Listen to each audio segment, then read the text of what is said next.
Hello, my name is Eamonn Forde. I'm a music business journalist and author. I've been writing about all areas of the music industry, including live, for over 20 years.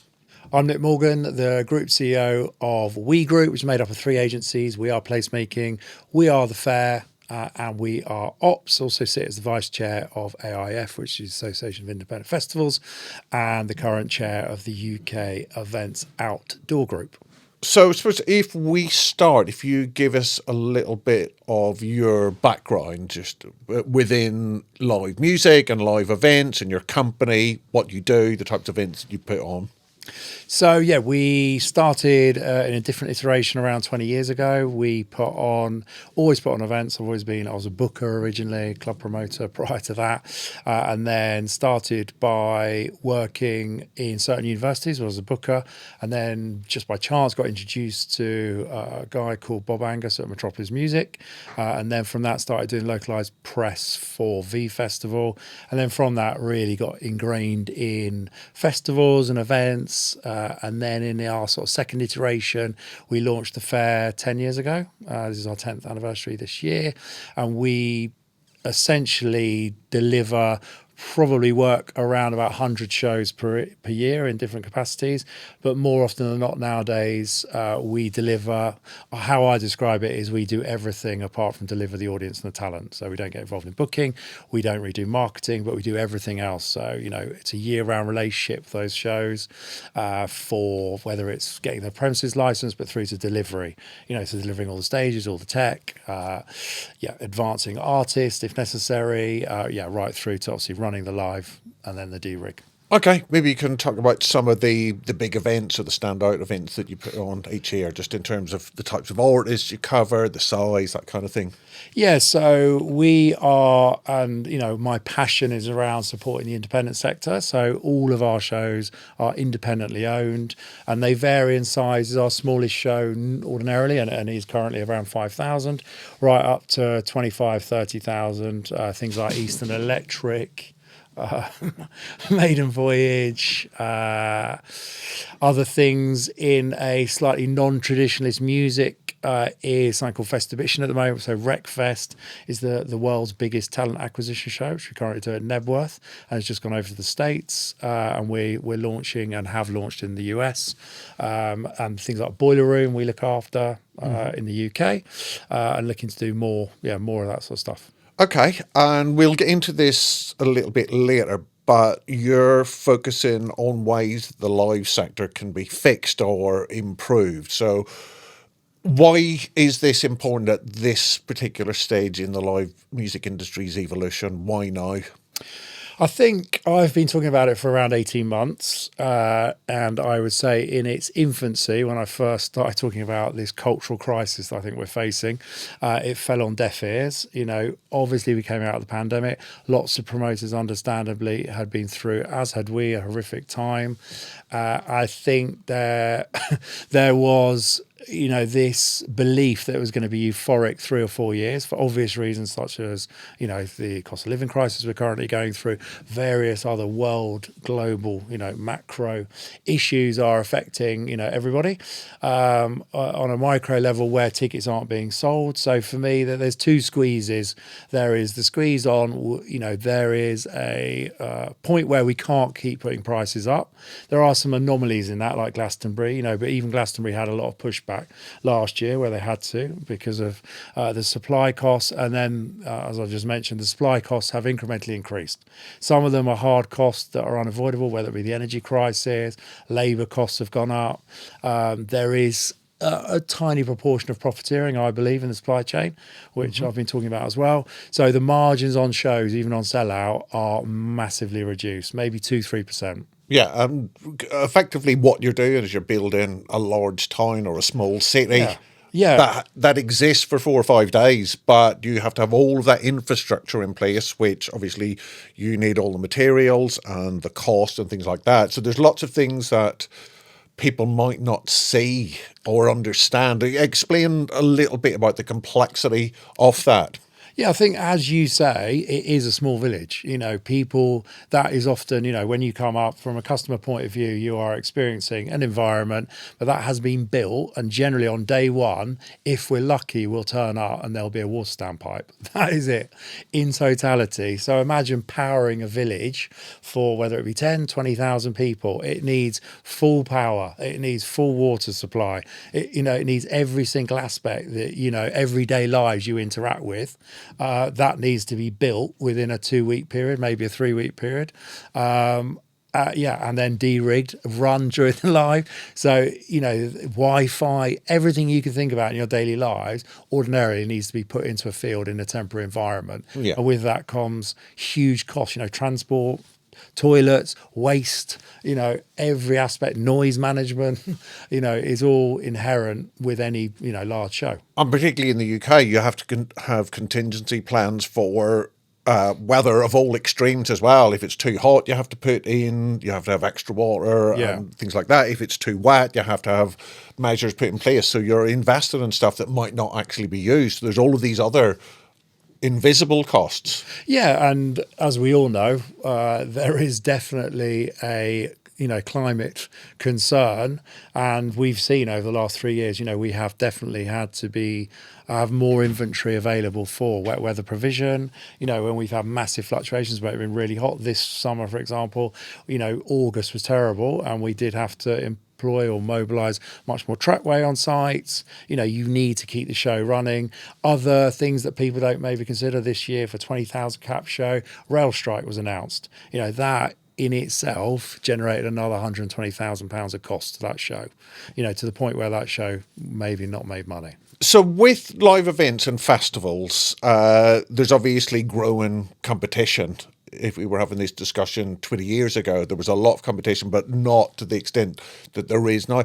How does that impact on the economics and the infrastructure issues? Because you will have competing events on the same weekends. Yeah, so you will have big events which will pull on the UK inventory. An example being this summer, it hasn't played out fully yet because obviously we're not quite in the procurement cycle, but Paris 24, will have a draw. They will be pulling some resource, I'm sure, from the UK. So that does, we are at saturation of inventory. And for understandable reasons, people are nervous in terms of the supply chain of investing more in inventory, given what happened through the pandemic.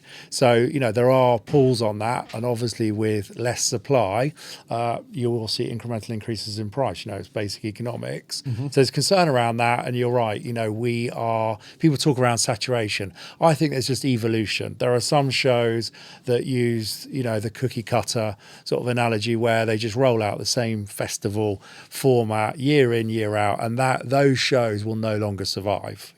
We're always telling promoters we need to innovate, whether it's changing stage formats. It's not just about changing lineups, it's around the customer experience. Mm-hmm. And I think we're at a point where customers want more from experience than ever. That traditional, we've seen failings in the big conglomerate shows where they just rolled out the same format for 10 years. And it was all based around lineup. Lineups change. People aren't necessarily all into lineup. They're on about, the holistic experience, looking at like the provenance of the food, looking at, where the beer's from, or the drinks choices. Everything has evolved, and we're looking at more sort of innovative products in the market. Yeah, well, the customer, as they go to more festivals, their expectations are being raised. So unless you're at the top of that curve, then you're going to be looking like an inferior product, and you don't want to be doing that. You have to be competing with the best that's out there.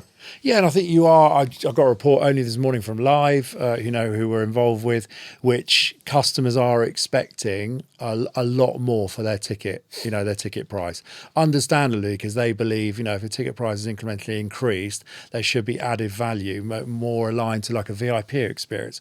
That the issue being is trying to explain that the supply chain costs in shows and festivals has massively exponentially increased. Yeah. So, we're trying to deliver what we were a few years ago, but with less money. Yeah, and I guess also just the balance of the economics is getting harder every year because all of those kind of invisible costs to the consumer are going up, and they might see a marginal knock on the ticket price, but they're expecting an incrementally better experience every year. Yeah, definitely. And I think the other big thing that's happened within the sort of ticketing market and festivals is, people with the cost of living crisis ordinarily maybe go to 5 shows, 6 shows, festivals a season. Now, they're much more selective and they need to be. Everyone's struggling. They'll maybe only go to, say, 1 or 2, at which point you're taking 80% of their tickets out of the market. Mm-hmm. So, massive concern and meaning shows aren't selling out. Yeah. And you need to be seen to be delivering value for money, because young consumers might look at this and go, I could have a foreign holiday for the same amount of expenditure for a weekend at a festival. So I want this to be really worth it. I want to feel that I've got my money's worth. Yeah, and I think, people's disposable income, is much more analysed than it's ever been. There is not, the limitation on disposable income is so small that when you spend that pound, you want to make sure you're getting value. And like you say, there's much more comparables made, whereas previously, they go on holiday and they go to 5 shows, whereas now perhaps they will go to 3 shows and sacrifice their summer holiday, and we're seeing that in data, with families as well, choosing perhaps a festival over a family holiday. So, you are analysed more than we've ever been, I think. Yeah. And I think that change in audience is also important as well. You talked about families, about the idea of the family-centric festival and so forth, to have something that isn't just that individual experience. It's people are going as a group rather than with 1 or 2 friends. Yeah, I agree. And I think one other thing we're seeing consistently is families maybe up for the replacement of, say, a family holiday abroad or in the UK with staycation. I think younger consumers, and whether it's through the pandemic, are less keen. I think camping shows are a challenge because people don't want to, battle for 6 hours or 4 hours, on the transport network, especially with the uncertainty that exists with rail strikes, just everyday non-operation of some train services. Why would you? So day shows, we are seeing them, hold their own, whereas I think camping is a bit more challenging. And obviously there's an inherent cost, travel is not cheap. So getting to shows, camping, the extra cost of that, I think, they need to do even more in terms of innovating their product, what that proposition looks like. You've talked about this looming cultural crisis around live events and around festivals. What were the early warning signs for you that this was coming? That obviously we had everything was put on pause during the pandemic, but in that return to live events and festivals, what were the first indications to you that there were problems, that things weren't going to go back to the glory days or the peak years? Well, I think when we came out of the pandemic, it was July, wasn't it, when the announcement came, we went immediately on site to deliver shows that summer. Whilst those shows did sell well, I think, the sort of waiting list, the euphoria around going back to live, whether there was nervousness about people returning to crowded spaces, I just don't think it, that was an early indicator that maybe people aren't, re-engaging with live immediately. And then the season after that, we were seeing terms change with suppliers because they had nervousness around delivery. There were lots of cancellations on that first year out of the pandemic. So suppliers wanted to make sure their guarantees. So they wanted 100% deposits, or some of them did, or many, I should say. So that immediately was a big red flag. And then with that, prices, massively increasing. Some of them, very genuine, like obviously with energy, fuel costs have gone up, freelance costs have gone up, staffing, hauliers. So that, again, I could just see the squeeze happening, ordinarily. So, you can run a basic P&L on that, but knowing the net pricing that was coming in from tickets and then comparing that to the supply costs, most people will talk about 23, 24% increase in the production costs. Independent festivals are hugely important for the development and the diversification of a talent pipeline as well, because they're often the first ones to give new acts their first festival slots, and they could become the the major headline festival headliners of 5-10 years down the line. But it's often at these small independent festivals that the booker there takes a chance on a pretty unknown artist. Yeah, I mean, great example. We did a show for 2,000 people in Bedford. Fred again was there. He wasn't actually the headline. I can't remember his fee. This was about 4 years ago. Now look at him. He's headlined like 3 points out of Miami. He's always headlining. Glastonbury. He did like second stage. So yeah, and that was an independent promoter, a booker. Taking a chance. And Fred again came in and said, how do I get to the stage? It's that sort of, like you say, taking that risk and taking that chance and having that network. Obviously, conglomerates do it as well. They have their own, booking policy. But yeah, I think it's really, really important. They are on the pulse. They speak to their audience, and yeah, they will emerge that talent. Yeah, because it's the big acts can kind of sponge up most of the attention and most of the money, but their careers aren't infinite. We need to have this steady flow of new talent to come through to be able to headline big events. Yeah, in 10 years' time, and this is where they cut their teeth. This is where they start to build an audience. Yeah, absolutely. And I think there was a bit of stagnation in the last few years. Where we were struggling to get that headline talent. It was very set. Lots of legacy around, those big touring acts. I mean, maybe there is to a point. But I think now we are seeing, much more, acts evolve, and they are becoming those headline talents. And they are, they're creating their own, sort of legacy. They're getting on touring. I don't want to talk about Fred again consistently, but, like he has now gone out, he's got a world tour, selling out. And we want more of that talent, which comes through, those sort of ecosystems that we're constantly promoting as the independent sector. And we're starting to see a lot more diversity in the lineups as well, which is obviously a good thing. We're starting to see more female artists coming through, more artists of colour coming through. Yeah, we are.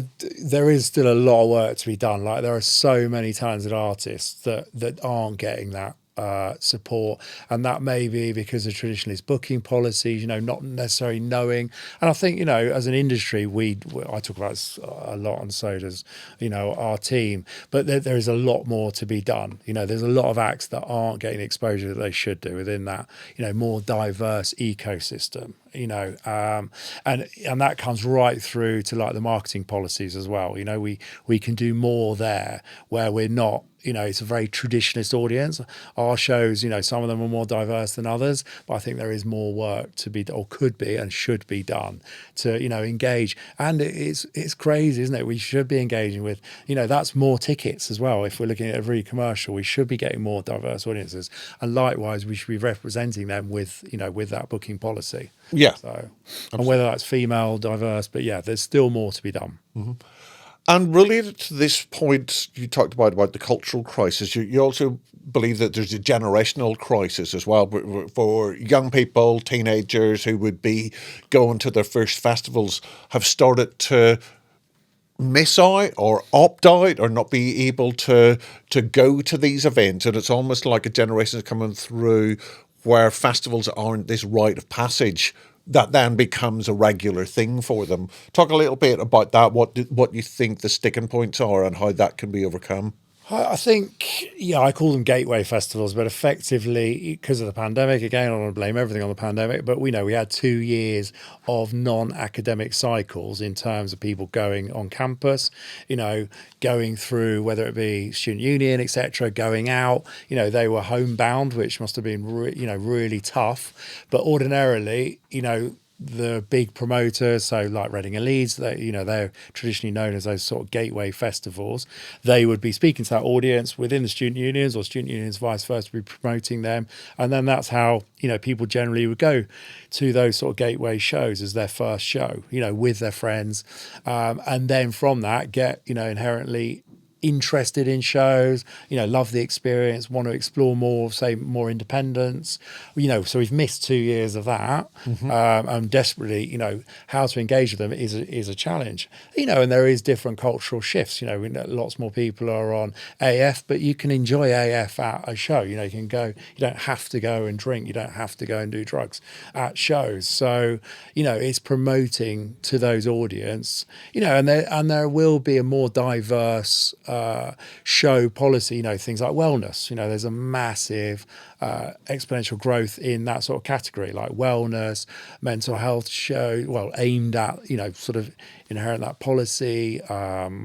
Looking at, I wouldn't be surprised me talking to someone recently around delivering a pure AF festival. You know, again, that sort of category. You mean alcohol free? Yeah. So an alcohol free environment, you know, I think has got huge, you know, that will happen at some point. I don't know when, but it'll definitely happen. So I think, changing the sort of experience from a traditionalist. Yeah, does that mean then that the economics of festivals will have to change? Because I guess porridge rites and things like that were hugely important for the economics of a festival. You would go, people will spend X on a ticket, but then we anticipate they will spend Y on alcohol or food or... Yeah, I think, but in that category of AF, you know, the product is increasingly getting better and better and better. You know, I mean, look at the price of, you know, comparable, say you're at a wellness show, getting a juice will be the same price as alcohol and there's a lot less tax in it. So technically the commercials could actually improve, you know, if you started to move category to operating under like that AF policy, you know, you're not going to get that government tax or not as high, I should say. There's still, you know, people will still spend, but they'll just choose, you know, different categories to spend within, you know, whether it's more on, you know, more discerning on like the food, you know, proposition. You know, we can't just be serving burgers and chips. You know, those days are gone, and I'm never going to advocate that. People are much more selective. You know, they want to know about the provenance of food. So, and that category comes, you know, it does come at a premium across the industry as a whole. You've talked about the complex nature of the infrastructure involved in putting on a festival or a big live event. There's lots and lots of stakeholders involved here. You've got artists, artist managers, agents, promoters, festivals. I guess the record labels have some investment in that as well. What can the entire industry do to work better together? There are obviously organisations like Association of Independent Festivals that represents festivals themselves, but there's all of these other ancillary businesses that make up this whole thing. And everyone benefits from a healthy festival sector. What can they all do to work together to better improve things for everyone? Yeah, I think there's twofold. There's two approaches I think that could be looked at. One is lobbying government. I talk about this consistently. So, you know, if we can start mimicking some of our neighbours like Spain and Germany, where they have a more preferential VAT relief for the cultural sector, I think that would definitely help. You know, all ticketing, all F&B, obviously currently, you know, houses a 20% VAT. So I think that would be an immediacy. Understandably, we're in a cultural crisis. You know, the public purse is definitely not buoyant, so it comes with challenges. However, I would argue if we keep going down this route, you know, 5% or 12.5%, as NTI are talking about, VAT being drawn down by the government is better than no VAT, because currently that is the way we're heading. We're going to get more and more shows going under, owing, you know, thousands of pounds to the VAT or HMRC. So for me, I think any sort of VAT relief would definitely help. So that's at the top end, you know, that's giving money back off the margin. And I think secondly, you know, this is highly controversial and many people will never put their head above the parapet. But I think I'm all about supporting, you know, the artist trying to break. So I'm not ever going to attack their fees. I do think some of the headline talent, you know, justification and the difference that would make, say, I'm not going to name the artist, but one, for example, you know, they're £90,000 for 1.5 hours and they've got an override if it sells out of another 15,000. Does that artist, if they're earning £90,000 4 times a week, will it make a detrimental effect or impact on their, you know, living situation by saving 20% of that fee and giving that back? Not necessarily giving it back, but obviously reducing their fee, you know, to help bring in line, some of these shows, because those shows will start to implode. They won't survive. So they'll then be getting no fee. So, it's a very controversial topic, probably not one to debate wholeheartedly, but I'm passionate about, I think everyone needs to do their bit. We've not put up our fees for 10 years. We believe we're doing our bit. Our labour cost as a business has gone up hugely. Yeah. So I think everybody in that ecosystem needs to do their bit and feel part of it. We're a tiny industry, Yeah. and I think there needs to be a little more support. And that's not necessarily down to the artist. That'll be the agent maybe driving that conversation. Yeah. It's not quite a taxation on success, but it's a way for the most successful, the top end performers, to give something back to the grassroots, to kind of, I guess, a circular economy in that sense. Yeah, if you've got 5 headline talents all paying 100 grand, that money by 20% is make or break on a show. And artists at that level, 50% that's going to taxman anyway. So, I just think something can be done within that headline category. And should be addressed. But people are so nervous, understandably. If a booker then approaches an agent with that strategy, that they're nervous about falling out with that booker, that could be the end of a relationship. And then that booker, holds 25 headliners within their roster. You've then severed that relationship. I can perhaps say it. I don't necessarily deal with agents, right? But I do think it's not an unjust call. Okay. I believe. And you gone back to this point about the call for a VAT reduction. So at the minute it's 20%, but you want a temporary reduction, possibly to 5%. But this would only be for for 3 years. Is that how you envisage it? Yeah, I think there's a true belief that I'm making, I'm fabricating when I'm saying, that we're heading into this cultural crisis. So one stat, as I already said, 1 in 6 did go bankrupt during the pandemic. That stat is not decreasing. People came out of that pandemic, maybe they had ACE, so Arts Council grants, so that made their balance sheet a bit more buoyant. This year, I know it from the shows we've been involved with, promoters have lost hundreds of thousands of pounds. Their balance sheets now sit at nil or in a negative position, or they're having to onboard more finance, which is then therefore giving away more equity. So we are not in a good place. So for me, HMRC, it's getting to the position where there will be no VAT if these shows keep going into administration. So for me, temporary relief would be great. Whether there was a ratchet system where it was, the aspiration for me would be 5% for 3 years, and then there is a reduction, not maybe as drastically to 5%, but mimicking like Germany, where they have 7.5% relief. That would be really, really important, I think, because culture is so important. Imagine the landscape with no culture. Yeah. Our lives are often driven around what we're doing in our social environment, and that is culture. Generally, we're engaging in culture in some aspect, whether it's going to the cinema, whether it's going to a show, a live show, theatre. It's all culture, and that's what enriches our lives, I believe. And that gone would be catastrophic. And this is where it stops being an industry issue and can kind of become a public issue as well, where you want to get festival goers, live music fans involved in this as well, because they have a voice and they can drive change as well. So you've got the Your Festival Needs You campaign. Explain a little bit about that, about kind of what that is, and practical ways that the average person who goes to a festival can get involved to feel that they've driven some change or contributed to change and create a healthy environment for festivals. Yeah, I mean, there is a lot of fatigue, I'm sure, with many members of the public when we keep hearing about write to your local MP. But that is definitely something, and we're going to house a suggestive, it's not a template as such, because templated copy and paste do not, they gain no traction at MP level. Right. So it's along the lines of, what it really means to you if your local festival went, how you interact with it, is it of benefit?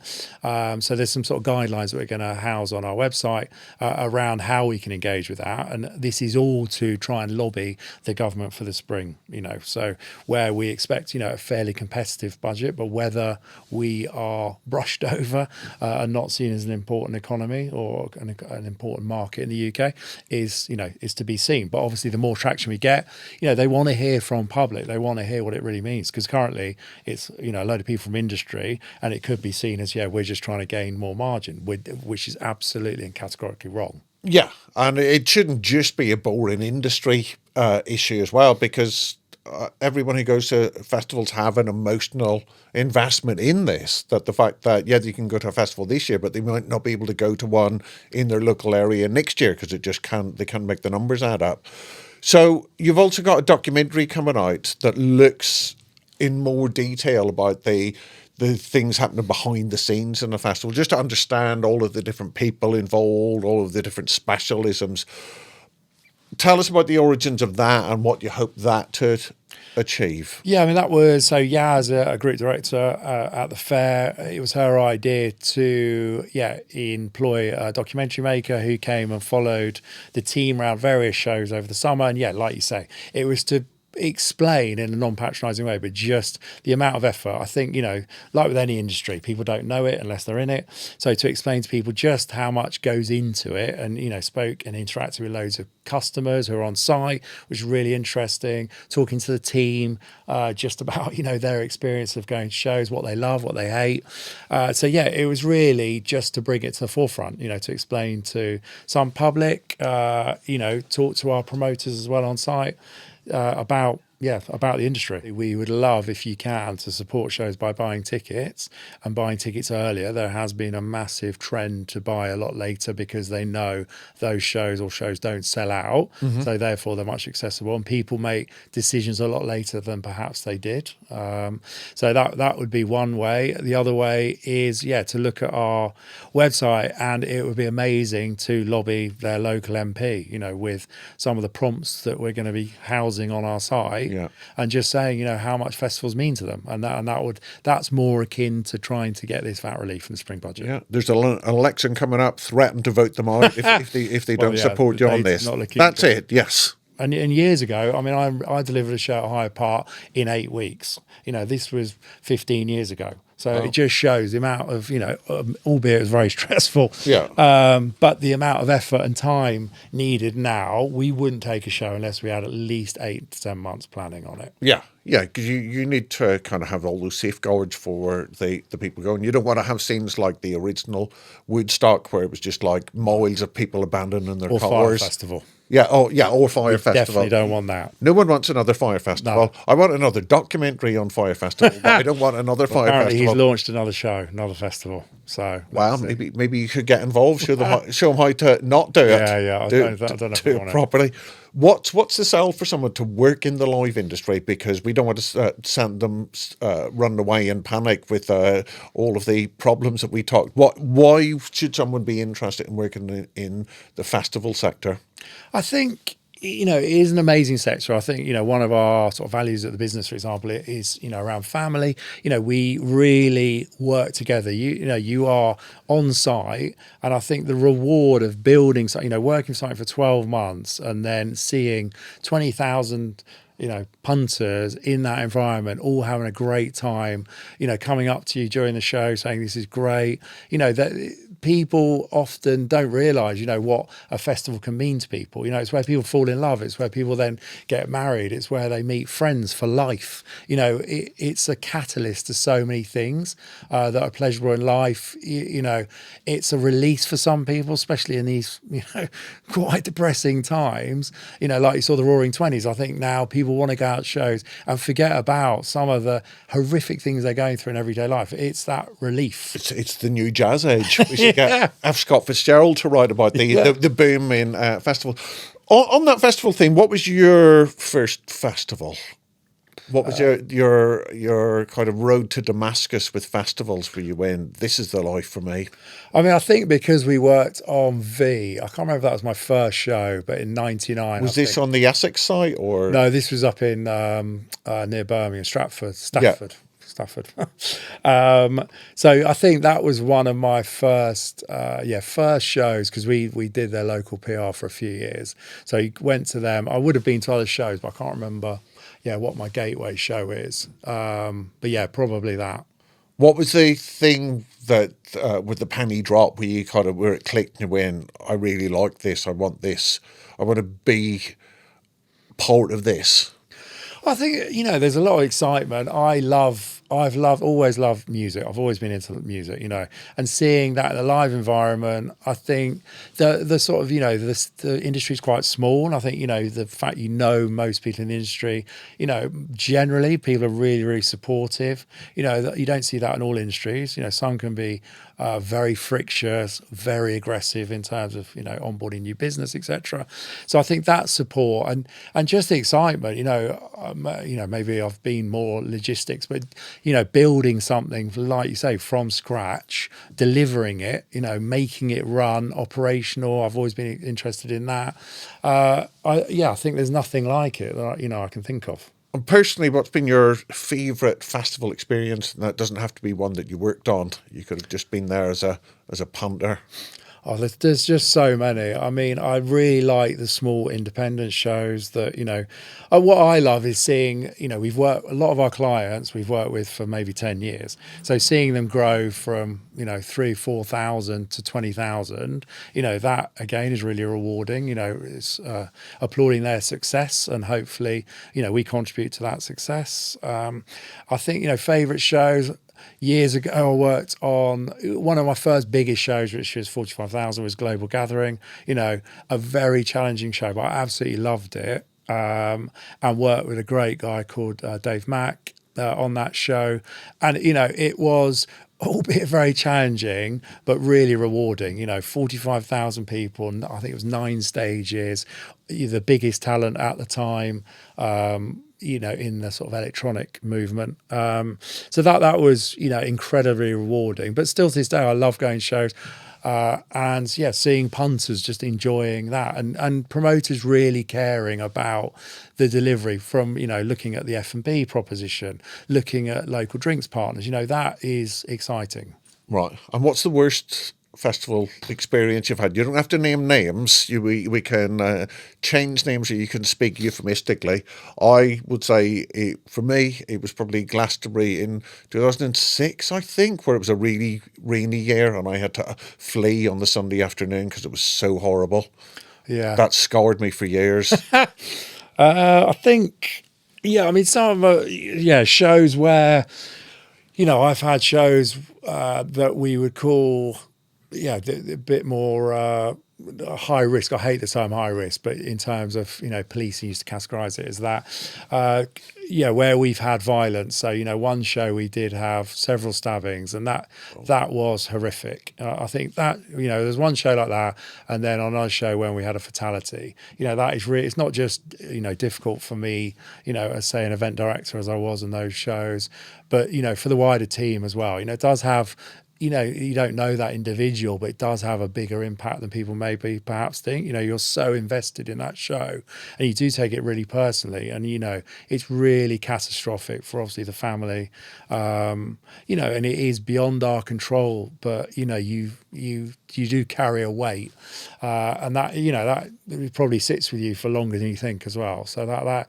they're some of my worst. Well, they're definitely my worst experiences. But then, with that, I've had many euphoric experiences on shows. You've been to lots and lots of festivals. You've worked at lots of festivals. What are your tips for surviving festivals? What things do you definitely need to bring with you? what do you need to cover you for the 3 or 4 days that you're there? So a lot of standing around. I find as you get older that your legs start to give up. It's all in the knees. I mean, people always say toilet roll and, anything to do That with... sounds like the start of the pandemic. You're just going to be stockpiling toilet rolls. I think anything to do with cleanliness is useful. Right. Useful apparatus. I think, I think, people talk about things like Glastonbury, say. I mean, that's an enormity of a show, but never putting too much pressure. I've seen people try to plan within a half inch of set times. We're going to go here, here, and here. And actually that becomes quite draining and nearly impossible. Yeah. People don't often appreciate, crowds of that size, the movement and time it takes. A stage may be adjacent, but actually it'll take you an hour to get to that stage. Yeah. So I think, not putting too much pressure on yourself to see every single band you want to see or live. That's really important. And taking away, some of the best experience you'll ever get could be in transition. So, between a show or falling upon some entertainment you didn't expect, or, meeting some individuals at a bar. For me, that's the festival experience. It's not just around seeing the headline. On many shows I go to, I've never seen the headline talent, because I've been in conversations with people I've bumped into at a show, or I've fallen upon some other entertainment or a cool bar experience or something. Yeah, I think it's that idea of if you've got your checklist of all the bands to see, expect to see about 30% of them, because everything will change. Or you'll stumble across something absolutely brilliant. Yeah. Or you'll find something that you wanted to go and see was terrible. And you have to run away because it's so bad. True. Who would be your dream festival headliners then? Living or dead, we can reanimate them through AI. We could have dead artists from the past. God, there are so many. I mean, some of the older legends. I would, still like to never got to see. Like the Jimi Hendrix of the world. I never obviously got to see. But yeah, I mean, headlines, it's a real difficult area because there's so many genres I'm into, from, I used to be massively and managing artists under sort of D&B, and that's always been a thing for me. I'm interested in that, but all genres, through to, the more traditionalist acts like the Elton Johns who put on a show. I've never seen him. I didn't actually see him at Glastonbury. I had to leave this year. So all sorts of genres. I mean, there's too many to mention specifically, I'd say. And what makes a good headliner from your experience? Because I'm sure you've seen headliners that have completely nailed it and others that may have stumbled. Well, I think now the headliner is, it's around performance. So it's around the whole show. So I think a lot more, more than ever now goes into like the tech production. So whether that's the AV, whether it's lighting plots, sound, all of that inherently. Eric Prince is a good example. So, he now invests loads in the tech, and some of his sort of performances, it's beyond just what he's playing out. It's all of the experience, all of the AV, all of, the graphics, which are incredible. So I think that's what we're seeing now. It's a holistic, it's the whole experience. It's not just about the individual artists. Like Beyonce did Tottenham this year, the AV investment in that was massive, and that brought the show together, I think. Yeah. And I guess also the programming as well, because if you're leading up to a headliner, you have to have the right acts to draw in the audience, but also get them hyped up and get them excited. Yeah, and I think good curation, sometimes that is missing. So, sometimes people in a panic will go to a booker and go, I just know what artists have you got at these fees? Whereas I think, a steady, good curation is really, really important. And I've seen it a few times, not loads, but where that's missing.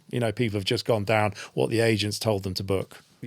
We're seeing a change in the nature of festivals. Festivals used to be places where people would just go and drink to excess and fall over and lie in a hedge and things like that. And we're starting to see a lot more alcohol-free events, or certainly audiences going who want to experience the whole event and they want to go alcohol-free. On the industry, they use the acronym AIF. Tell us about the rise of that and what that means, and how does that change the atmosphere of festivals? Because I guess you're not dealing with people falling over quite as often or getting into states quite as frequently. It's definitely reducing people presenting at medical for those very reasons.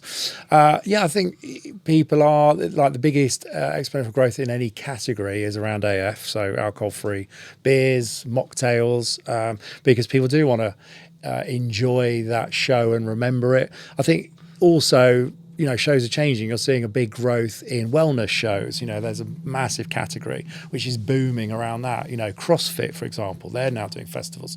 So I think people are changing their sort of social experiences. And I think, that memory wants and will last. And you're also won't have a rubbish time if you're sober at a festival. You can actually have fun. It's possible. You can have fun. I mean, every single festival I attend, I'm obviously sober. I work in shows. So it's, and they're amazing experiences. And that's under the duress of working and, delivering a live experience, as for the team. So, they are fun. They're great environments. People are there to socially interact, meet, marry, fall in love. All of these things happen whether you're sober or some people smashed. Talking of being smashed and making a holy show of yourself, sometimes artists can be tricky or spiky to deal with. What tips would you give them to just understand that there are other professionals around them, and not necessarily to treat them in a bad way? Maybe you could talk about, without naming names, some of the bad experiences you've seen or heard of, and what things artists really shouldn't be doing. I think there has been a sea change with artists now. Like, they get it. They, a lot of artists now play out, alcohol free. Whether they, in remission, some of them, or have struggled, but they really understand what is involved. I think they're much more with it. They understand the advancing. They understand, like, the tech requirements. They're much more respectful. I can't ever change the whole thing called riders, which I wish I could, but someone 50 years ago came up with that concept, which means they can pretty much ask for whatever they want within hospitality and also their tech rider, which can be challenging. What's been the most ludicrous rider request you've had to see then? I've had a rider where it's asked for a horse and carriage. Wow. I've asked for 15 freshly pressed pair of pants. That's quite hygienic. I kind of like that.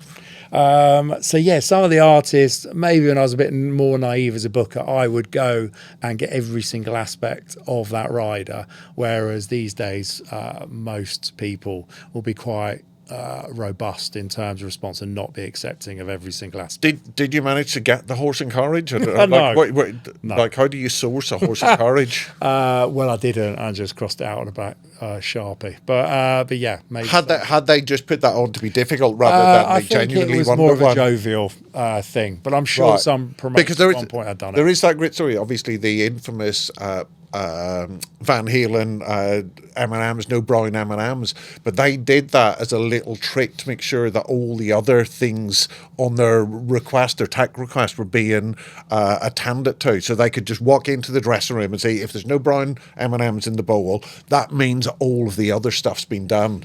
I think hopefully it's changed. I do remember another artist, they ordered, huge rider. And for me, rider's fine if it's utilised during the show or pre and post. However, what happened is they were on for 40 minutes, left, and then their TM, so tour manager, came back and stripped out the dressing room of every single thing, including the mirror, including the sofa. And for me, that's pretty disrespectful. So I think hopefully those days are gone. Wow, were they just putting it all up on eBay then? No idea, but it all went. Every single thing went from that dressing room. Wow, do they think it was theirs?